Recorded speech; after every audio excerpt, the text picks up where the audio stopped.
আমরা নিশ্চিতরূপেই জানি সেই নবম দশম শ্রেণীর সমাজ অথবা বাংলাদেশ ও বিশ্ব পরিচয় বই থেকে আমরা ছোট থেকে জানতে এসেছি যে একটি রাষ্ট্রের চারটি মূল উপাদান রয়েছে: সরকার, জনসংখ্যা, জনভূমি এবং স্বায়ত্ত শাসন বা সার্বভৌমত্ব।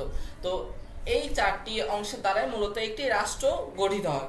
এই চারটি অংশ দ্বারাই একটি রাষ্ট্রের সুপরিচালনা হয়। প্রতিটি অংশকে এখানে সমানভাবে কাজ করতে হয়। ঠিক যেমন সরকারের গুরুত্ব আছে একটি দেশ পরিচালনায়, তার চেয়েও বেশি গুরুত্বপূর্ণ সেই দেশের মানুষদের আইন পালন করা। অথবা সরকার যদি চায় সুশাসন প্রতিষ্ঠা করতে, আমাদের দেশের মানুষকেও করতে হবে সেই সুশাসনের দৃঢ় জবাব। না হলে একটি দেশ কখনোই তার চিরকাঙ্ক্ষিত উন্নতির শিখরে পৌঁছাতেই পারবে না। সম্মানিত শ্রোতাবিন্দু, আমি আজ যে বিষয়টি নিয়ে কথা বলবো, যে বিষয়টি আমি বক্তব্যের মূল শক্তি হিসেবে প্রণীত করেছি, সেটা আর কিছু নেই, সুশাসন প্রতিষ্ঠায় নাগরিকের ভূমিকা।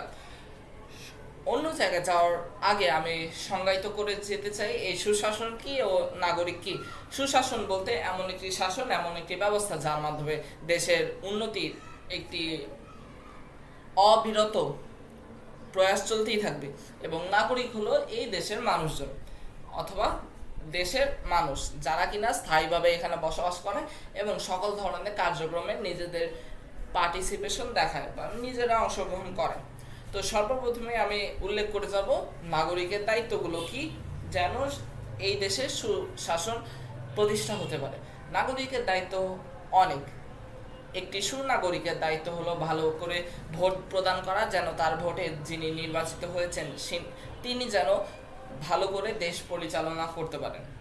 তারপরে আইন মানয়ন করা, আইন মেনে চলা, যেখানে সেখানে ময়লা না ফেলা, এটা আমরা জানি কিন্তু আমরাই এটা মানি না।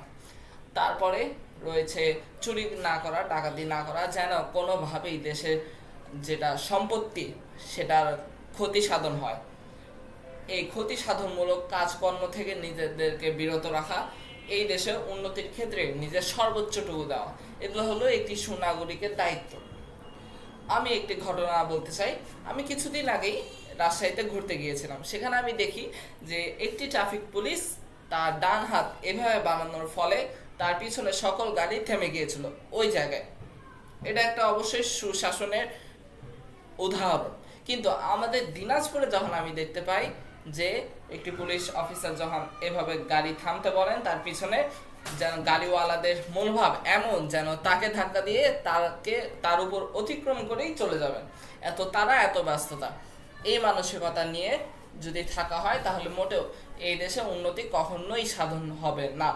প্রত্যেকটি দেশের, প্রত্যেকটি জেলার, প্রত্যেকটি মানুষের মানসিকতা এমনই থাকতে হবে যেন সুশাসন প্রতিষ্ঠায় কোনো ধরনের বাধা না হতে হয় নিজেকে।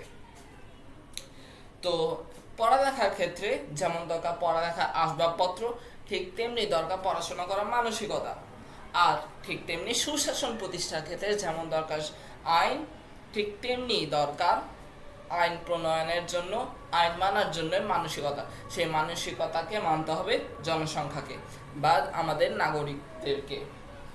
পরিশেষে আমি এটাই বলতে চাবো যে বিন্দু বিন্দু বালিকণা, বিন্দু বিন্দু জল গড়ে তোলে সাগর মহাদেশ গভীর অতল।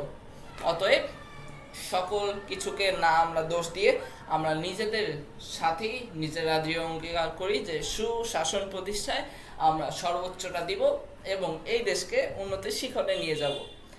এই বলে আমি আমার বক্তব্য এখানেই শেষ করছি। ধন্যবাদ সবাইকে।